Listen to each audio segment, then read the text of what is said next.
आप लोगों का क्रिएट नॉलेज 365 यूट्यूब चैनल में स्वागत है। आज हम लोग क्लास 10 के साइंस पेपर विज्ञान का मॉडल पेपर पढ़ेंगे 2022 का। 2022 में जो फरवरी में एग्ज़ाम होने वाली है उसी का। तो हमें ऑब्जेक्टिव 80 पूछेगा, उसका हमें जवाब देना है सिर्फ 40 का, नहीं आधा। 80 में से कोई भी 40 का हम जवाब दे सकते हैं। जो हम जानेंगे उसी को हम जवाब देंगे। और उसका जो OMR शीट होता है, OMR शीट को सही से हम रंगाएंगे, जो गोल करेंगे ताकि वो गोलाई से बाहर ना जाए। तो शुरू करते हैं मॉडल पेपर का पहला क्वेश्चन। पौधे में जनन अंग कहाँ पाए जाते हैं? जनन अंग कहाँ पाए जाते हैं? पौधे का एक हिस्सा होता है पत्ता होता है जहाँ बनता है, और दूसरा होता है फूल। फूल से ही फल बनता है, फूल से ही फल बनना। तो फल बनना किसी पौधे का मेन मकसद होता है। तो फल कैसे बनता है, यही पूछा जाता है कि पौधे से फल कैसे बनता है, कहाँ बनता है। तो हम देख लेते हैं पहले ऑप्शन क्या क्या है। जड़, क्या जड़ से फल बनता है? बिल्कुल नहीं। क्या पुष्प यानी फूल से फल बनता है? बिल्कुल सही।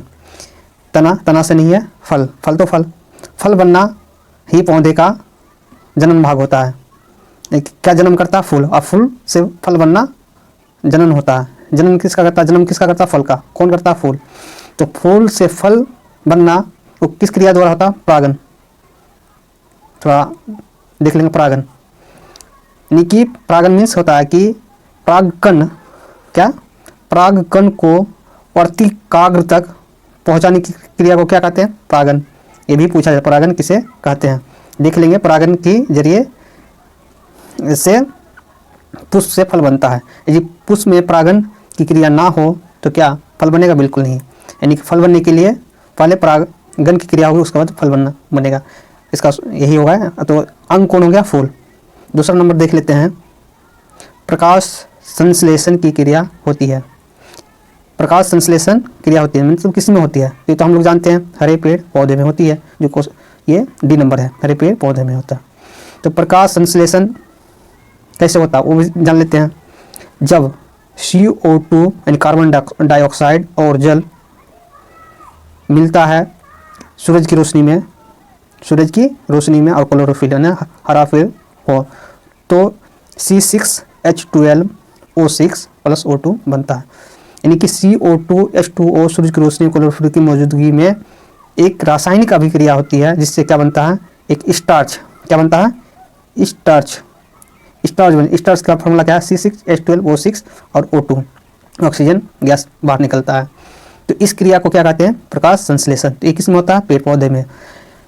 तो ऐसा भी क्वेश्चन पूछा जाता है और पूछा जा सकता है ऑक्सीजन गैस कहाँ से मिलता है? तो कहाँ से मिला? यहाँ ऑक्सीजन गैस है, तो कहाँ से मिलेगा? O2 गैस कहाँ से मिलता है? O2 गैस प्रकाश संश्लेषण से मिलता है। प्रकाश संश्लेषण कैसा क्रिया है? रासायनिक। कैसा है? रासायनिक अभिक्रिया है। और इससे क्या बनता है? Starch C6H12O6। और कौन सी गैस निकलती है? O2। ये सिर्फ किस में होता है?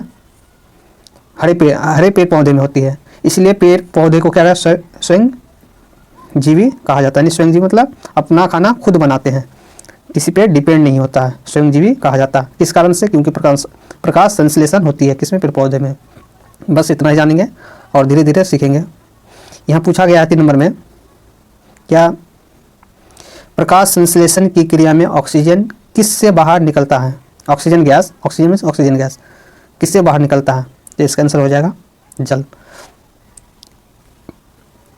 प्रकाश संश्लेषण मतलब में कौन कौन भाग लेता है? CO2 और H2O भाग लिया। तो इसमें स्टार्च C6H12O6 + O2। इसको O2 मतलब ऑक्सीजन गैस। ये किससे बनता है? जल से। तो ही पूछता है कि किससे बनता है? जल से बनता है। और चौथा क्वेश्चन देख लेते हैं, क्या है? जठर ग्रंथियां कहाँ पाई जाती है? तो इसका आंसर हो जाएगा बी। जठर ग्रंथि मीन्स होता है पेट। जठर मीन्स क्या होता है? पेट की ग्रंथियां। अमाशय मतलब क्या होता है? इसका मतलब भी पेट होता है। इंग्लिश में क्या कहते हैं? स्टोमैक। क्या कहते हैं? स्टोमैक। तो जठर ग्रंथि मतलब कुछ उससे रस निकलता है। तो ये कहाँ, हमको पूछा गया कि कहाँ रहता है जठर ग्रंथि? तो जठर में मतलब आमाशय में पेट में है। तो इसमें जठर ग्रंथि से क्या निकलती है? जठर रस निकलता है। क्या निकलता है? जठर रस। जठर रस में क्या क्या है? HCl यानी हाइड्रोक्लोरिक अम्ल। हाइड्रोक्लोरिक अम्ल जो है भोजन को पचाने के लिए बहुत ही जरूरी है। ये हाइड्रोक्लोरिक अम्ल कहाँ से निकलती है? जठर ग्रंथि से। इसको हम जठर रस भी कहेंगे। ठीक है, इसका नेचर क्या होगा? अम्लीय होगा। जठर रस कैसे होगा? अम्लीय। ये भी पूछा जाता है जठर रस की प्रकृति कैसे होता? अम्लीय। कैसे होता? अम्लीय। तो ठीक है, इतना ही। और अग्न्याशय थोड़ा बहुत ये सब भी देख लेते हैं। ऑप्शन ए में है यकृत। यकृत लीवर, जिसको हम क्या कहेंगे? लीवर। लीवर से है पित्त निकलता है। क्या निकलता है? पित्त। ये भी भोजन को पचाने में काम आता है। अग्न्याशय, अग्न्याशय से अग्न्याशयी रस निकलता है। ये भी भोजन को पचाने में मदद करता है। मुंह भी एक पाचन अंग है। पाचन करने के लिए अंग होता है, जिसमें एंजाइम होता है। जिसमें प्रमुख क्या होता है? Enzyme ptyalin. क्या होता है? क्या है? टाइलिन। ये सब याद कर लेंगे। मुंह से लार निकलता है। लार में क्या होता है? एंजाइम। एंजाइम कौन? मुख्य एंजाइम क्या है? टाइलिन। ठीक है, इतना ही। नेक्स्ट क्वेश्चन, ग्लाइकोलिस क्या है? ग्लाइकोलिसिस क्या है? ग्लाइकोलिसिस की प्रक्रिया संपन्न होती है, यानी कहाँ होती है? स्टोमेटा। स्टोमेटा मतलब होता है रंध्र। पत्ती, कोई भी पत्ती है इसमें जो छिद्र होता है छोटा छोटा, उसको क्या है? स्टोमेटा। केंद्रक, माइटोकॉन्ड्रिया, कोशिका द्रव। तो ये इसका आंसर हो जाएगा डी। कोशिका द्रव में ग्लाइकोलिसिस बनता है। ग्लाइकोलिसिस क्या है?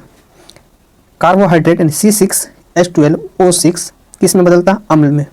अम्ल में बदलने की क्रिया को क्या कहा जाता है? ग्लाइकोलिसिस। और अम्ल से फिर किस में बदलता है? प्रोटीन में। तो इतना ही सीखना है, ज़्यादा नहीं। अब देखिए, अब इतना हो गया। अब सीखेंगे थोड़ा। अब देख लेते हैं ऑप्शन क्या है। स्टोमेटा पत्तियों में पाया जाता है। स्टोमेटा कहाँ पाया जाता है? पत्तियों में। इसका क्या काम है? इसका काम है वाष्पोत्सर्जन करना, यानी कि पानी को बाहर करना। किस रूप में? किसी पेड़ से पानी को बाहर करना, वो वाष्प के रूप में बाहर होता है। तो किसके थ्रू? तना होता है, जिसको हम डाल कहते हैं, पत्ती होता है। तो ये पत्ती में पाए जाने वाले छोटे छिद्र को स्टोमेटा कहते हैं। इससे बाहर निकलता है। दूसरा होता है केंद्रक। कोशिका में क्या होता है? केंद्रक। इसका भी बहुत योगदान है, उसको पढ़ना नहीं है। सी नंबर में है माइटोकॉन्ड्रिया, जिसको हम ऊर्जागृह कहते हैं। क्या कहते हैं? ऊर्जागृह। ऊर्जागृह क्या है? माइटोकॉन्ड्रिया। मतलब शरीर में हम लोग को ऊर्जा कहाँ से मिलती है? माइटोकॉन्ड्रिया में। इसी में ऊर्जा किस रूप में जमा रहता है? ATP में। इस रूप में ATP में, जिसका क्या फुल फॉर्म होता है? ATP का एडेनोसाइन ट्राइफॉस्फेट। इसका क्या होता है? फुल फॉर्म होता है। देख लेते हैं छठा नंबर क्वेश्चन क्या है? Ethyl alcohol. इथाइल एल्कोहल किस प्रकार के श्वसन है? किस प्रकार के हैं? श्वसन मतलब सांस लेना होता है, सांस लेना या छोड़ना। तो इथाइल किस प्रकार के है? यानी कि वायु है, मतलब वायु के मौजूद में होता है, या अवायु है यानी वायु के गैर मौजूदगी में होता है, या दोनों, इनमें से कोई नहीं। इथाइल एल्कोहल इसका सही आंसर हो जाएगा question number option number B सही है। तो इथाइल एल्कोहल जिसका फार्मूला क्या होता है? C2H5OH। C2H5OH इथाइल एल्कोहल का फार्मूला होता है। इस जो गांव में जो दारू जिसको बोलता है, दारू का ही ये सूत्र होता है। C2H5OH ये देसी दारू का फार्मूला है। अगर हमें कोई पूछ ले देसी दारू का फार्मूला क्या होता है? C2H5OH है। दूसरी बात, ये बनता कैसे है?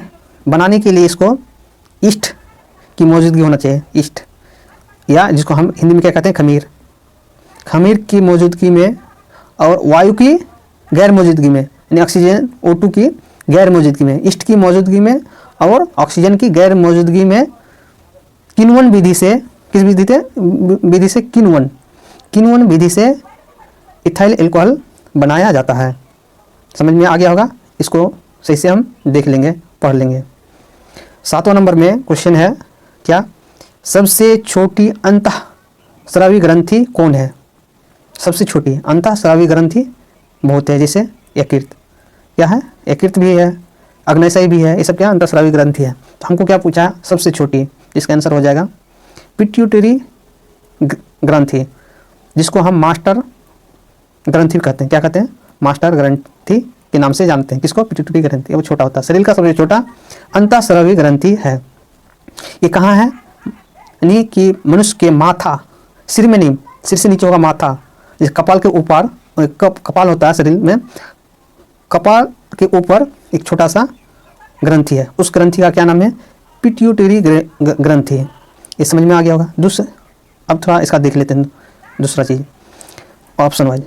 सबसे छोटा हो गया, अब सबसे बड़ा क्या है? अगर बड़ा पूछ लेगा तो बड़ा में अंतःस्रावी ग्रंथि थॉराइड है। क्या है? थॉराइड। इससे क्या निकलता है? थायरोक्सिन निकलता है। क्या निकलता है? थायरोक्सिन हार्मोन निकलता है। और थॉराइड ग्रंथि कहाँ है? गले में है। क्या है? कहाँ है? गले में। थॉराइड से थायरोक्सिन हार्मोन निकलता है। ये क्या है? गले में।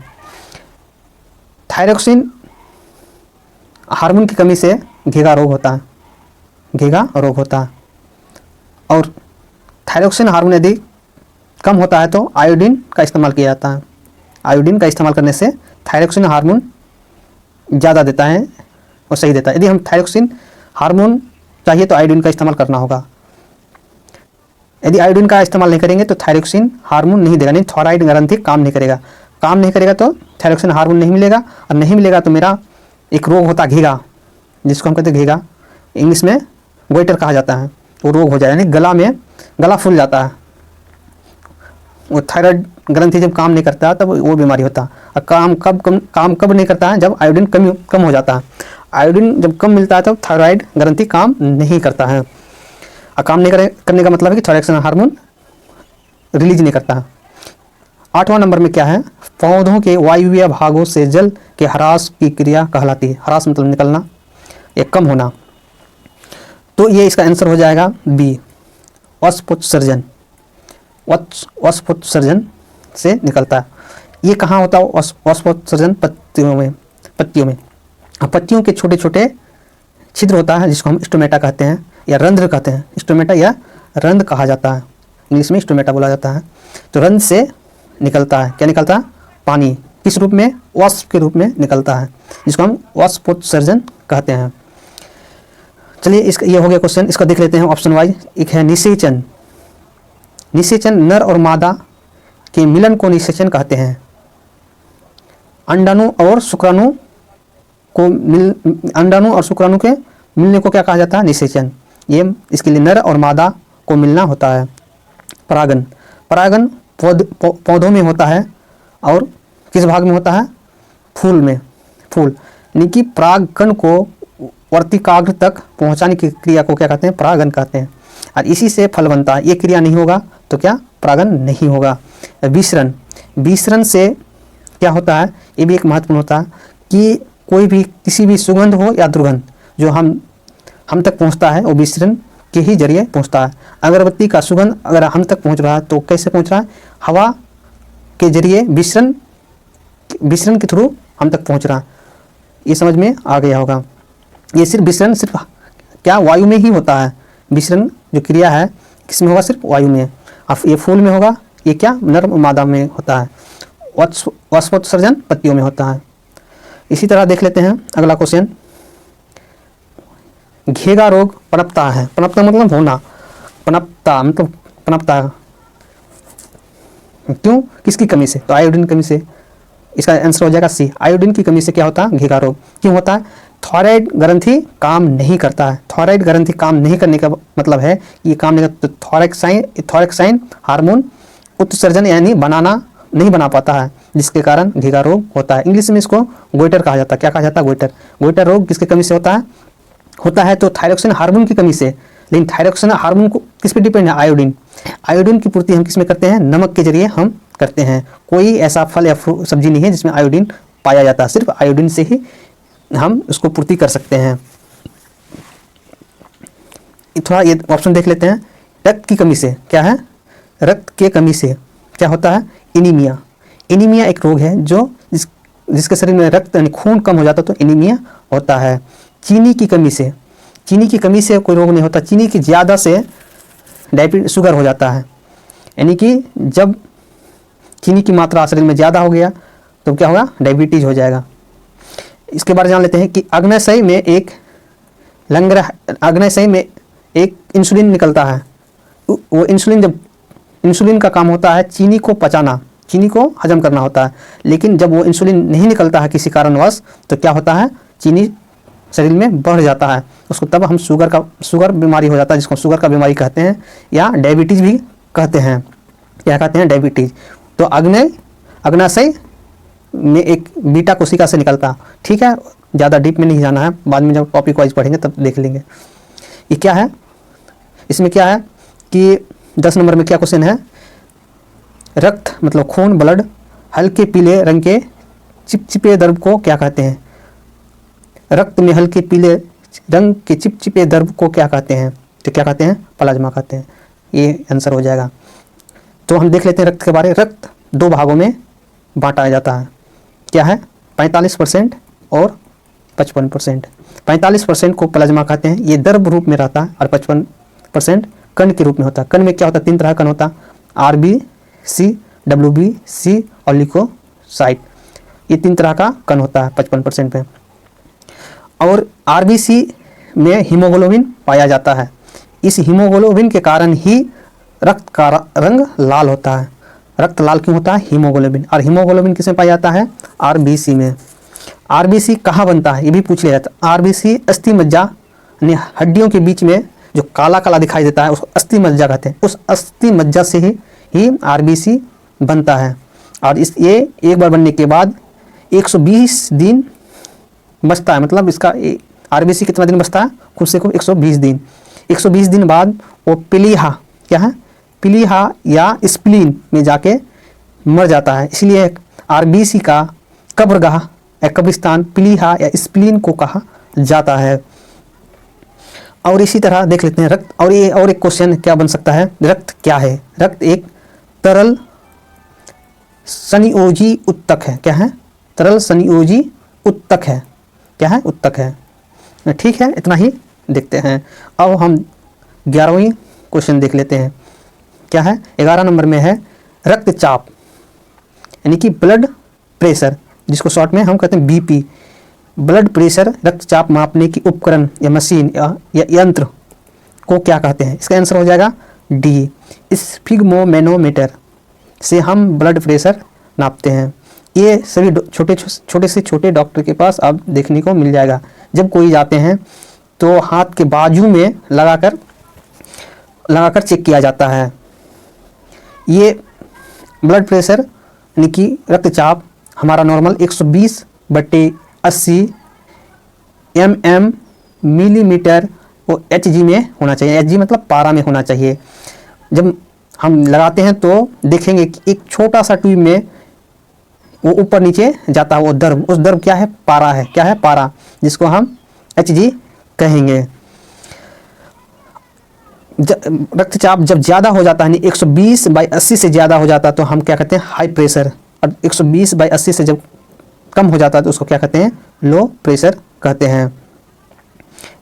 इसको अब ऑप्शन वाइज देख लेते हैं। स्टेथोस्कोप, जिसको हम आला कहते हैं, आला, ये भी डॉक्टर के पास हमेशा रहता है। डॉक्टर जो अपने कान में, दोनों कान में लगा के पेशेंट यानी रोगी के छाती में ये लगाते हैं, जो आवाज़ सुनने के लिए, धड़कन को सुनने के लिए इस्तेमाल किया जाता है स्टेथोस्कोप द्वारा। एमीटर, ये भी एक यंत्र है जिसमें विद्युत धारा यानी करंट नापा जाता है। करंट मापने के लिए एमीटर का इस्तेमाल किया जाता है। तीसरा नंबर में है लैक्टोमीटर, ये भी एक यंत्र है। ये यंत्र दूध की शुद्धता को मापते हैं। दूध में कितना वसा है, कितना प्रोटीन है, कितना विटामिन है, कितना पानी है, इसे नापने के लिए लैक्टोमीटर का इस्तेमाल करते हैं। अब देखेंगे 12 नंबर। 12 नंबर में क्या है, वस्पोत्सर्जन क्रिया पाई जाती है। इनमें कहाँ होती है, वस्पोत्सर्जन कहाँ पाई जाती है, तो हम देख चुके हैं, पौधे के पत्तियों में पाया होता है। पत्तियों के रंध्र यानी स्टोमेटा में होती है क्या, वस्पोत्सर्जन। ये C नंबर क्यों नहीं होगा, पौधे और जंतु दोनों में कभी नहीं होगा। जंतु है इसलिए ये ऑप्शन गलत है, जंतु में तो होता ही नहीं है। अब देखेंगे 12 नंबर हो गया। अब देखेंगे 13वें नंबर का क्वेश्चन। क्या है, निम्नलिखित में किससे खुला परिसंचरण तंत्र पाया जाता है, यानी किस में खुला परिसंचरण तंत्र यानी परिसंचरण तंत्र होता है। ये होगा ऑप्शन नंबर सी आंसर इसका सही होगा। अब देख लेते हैं 14 नंबर का क्वेश्चन क्या है। रक्त क्या है? हम पहले भी पढ़ चुके हैं इससे पहले। रक्त एक तरल संयोजी उत्तक है। क्या है? तरल संयोजी उत्तक है। उत्तक मीन्स कोशिकाओं के समूह को उत्तक कहा जाता है। क्या ये पदार्थ है? नहीं। कोशिका तो कोशिका के समूह में होता है, ये सिर्फ कोशिका में नहीं होता। ब्लड किस में होता है? कोशिका के समूह में होता है। अब देख लेंगे क्वेश्चन नंबर 15। मूत्र का रंग किस वर्णक के कारण होता है? हमारा जो पेशाब है या मूत्र है, यूरिन जिसको कहा जाता है, इसका रंग क्या होता है कि कैसे होता है? मूत्र का रंग पीला होता है। तो क्यों होता है? यूरोक्रोम के कारण। हमारे शरीर में यूरोक्रोम होता है। यूरोक्रोम क्या है? एक वर्णक है। इस वर्णक के कारण हमारा पेशाब मूत्र पीला होता है। अब देख लेते हैं ऑप्शन वाइज। ल्यूकोप्लास्ट क्या है यहाँ? ल्यूकोप्लास्ट और क्लोरोप्लास्ट, क्रोमोप्लास्ट। ल्यूकोसाइट ये कोई रंग नहीं देता है। ल्यूकोसाइट में ही प्रोटीन वसा जमा रहता है। क्लोरोप्लास्ट ये पत्तियों में पाए जाते हैं, इसी कारण से पत्तियों का रंग हरा होता है। और क्लोरोप्लास्ट के कारण क्लोरोफिल होता है, और क्लोरोफिल होने के कारण प्रकाश संश्लेषण की क्रिया संपन्न होती है।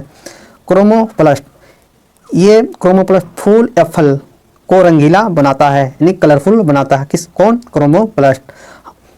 कुल मिला के 3 लवक, जिसको इंग्लिश में कहा जाता है लवक या लवक बोला जाता है, ये 3 तरह के होते हैं, क्रोमोप्लास्ट, क्लोरोप्लास्ट और ल्यूकोप्लास्ट। इसको याद कर लेंगे हम। अब देखेंगे 16 नंबर का क्वेश्चन क्या है। निम्नलिखित में कौन एक उभयलिंगी जंतु है? इसका आंसर हो जाएगा केचुआ। इसका सही ऑप्शन होगा केचुआ। 17 नंबर का क्वेश्चन है, यूरिया रक्त में कहाँ से प्रवेश करती है? यूरिया हमारे शरीर में है, वो कहाँ, और यूरिया किस में पाया होता है? रक्त में, यानी खून में क्या होता है? यूरिया। तो कहाँ मिलता है? इसका सही आंसर हो जाएगा लीवर में। लीवर में यूरिया मिलती है, किससे? खून में। खून में यूरिया लीवर में ही मिलता है। इसका आंसर एकृत होगा। दूसरा, खून में मिलने के बाद अलग कहाँ होता है? किडनी, जिसको यूरिक कहते हैं। यूरिक से अलग होता है यूरिया, और यूरिया अलग होने के बाद हमारे मूत्र यानी मूत्र से शरीर से बाहर निकल जाता है। और फेफड़ा ये श्वसन तंत्र का एक महत्वपूर्ण अंग है। तो ये फेफड़ा श्वसन को यानी सांस को लेने में मदद करते हैं। जैव आवर्धन प्रदर्शित करने वाला रसायन क्या है? जैव आवर्धन प्रदर्शित करने वाला रसायन ये होगा शायद CFC या DDT। थोड़ा कन्फ्यूजन में है, थोड़ा आप देख लेंगे और कमेंट करके अब बताएंगे इसका आंसर 18 का आंसर क्या होगा। आप कमेंट में कैसे लिखेंगे?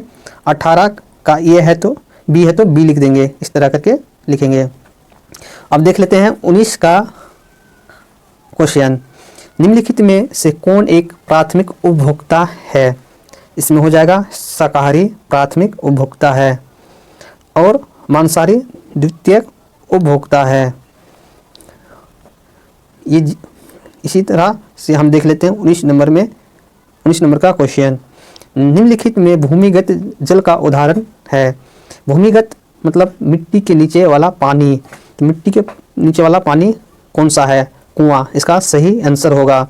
नदी, समुद्र और तालाब ये क्या है? जलाशय है। अब देख लेंगे 21 नंबर का क्वेश्चन। प्राकृतिक चुनाव द्वारा जीवों का विकास कहलाता है। जीवों का विकास कहलाता है। ये किसने? डार्विनवाद होगा इसका आंसर। अब देख लेते हैं 21 नंबर में। हरे पौधों कहलाते हैं। क्या कहलाते हैं हरे पौधे? उत्पादक कहते हैं। उत्पादक माने हरे पौधे पे सब डिपेंड है। उपभोक्ता के बारे में हम जान चुके हैं। 23 नंबर का है, अंडोत्सर्ग का कारण क्या है? यानी कि किसके कारण ये होता है? LH क्या है? एक हार्मोन है। एस्ट्रोजन क्या है? ये भी हार्मोन है। और FSH क्या है? हार्मोन है। तो इसका आंसर क्या हो जाएगा, FSH। ये महत्वपूर्ण हार्मोन है। ये एक तरह का जांच भी है। कभी कभी और डॉक्टर के पास आएंगे तो FSH एक जांच भी करवाता है, यानी हार्मोन एक्टिव होने के कारण अंडाणु बनता है महिलाओं में। ये लड़कियों में बड़े होने के बाद ये एक्टिव होता है। लैंगरहैंस की द्वीपिका कहाँ पाई जाती है? लैंगरहैंस की द्वीपिकाएँ कहाँ पाई जाती है? इसका आंसर हो जाएगा अग्न्याशय। अग्न्याशय में पाया जाता है। इसमें एक इंसुलिन हार्मोन निकलती है। यह हार्मोन शरीर के कार्बोहाइड्रेट को पचाने में काम करती है। लैंगरहैंस की द्वीपिका से इंसुलिन निकलती है। इंसुलिन से नहीं निकलने से डायबिटीज का बीमारी होता है। 25 नंबर का क्वेश्चन है, थायरॉक्सिन हार्मोन के संश्लेषण में निम्नलिखित में किसका होना आवश्यक है? यानी थायरॉक्सिन हार्मोन बनने में, संश्लेषण में बनने में किसका होना जरूरी है? तो हम ये भी जान चुके हैं, आयोडीन जो नमक में होता है। निश्चल कणिकाएं क्या है? निश्चल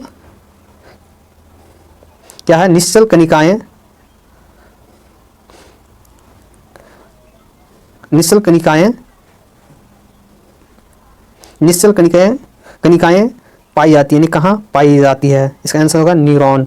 न्यूरॉन एक कोशिका का नाम है जो शरीर का सबसे लंबी कोशिका है, जो तंत्रिका नर्वस सिस्टम बनाने में आता है। यानी तंत्रिका तंत्र की इकाई क्या है? न्यूरॉन है। इसका निश्चल कणिकाएं न्यूरॉन में होता है। नेफ्रॉन ये किडनी का इकाई है। कैसी इकाई है? क्रियात्मक और रचनात्मक इकाई नेफ्रॉन है, यानी कि किडनी नेफ्रॉन से ही बनता है। अब देख लेंगे 27 नंबर का क्वेश्चन, मानव मस्तिष्क का वजन कितना होता है? 1.5 kg, यानी 1500 से 1 kg में है, लेकिन इसको हम ग्राम में बोल रहे हैं। 1500 ग्राम से 2000 ग्राम। ये क्या है? 500 ग्राम से 1500 ग्राम। ये क्या? 1200 ग्राम से 1400 ग्राम। इसमें आंसर सी सही होगा। सी यानी मस्तिष्क का, मानव मस्तिष्क का वजन 1200 से 1400 ग्राम होता है।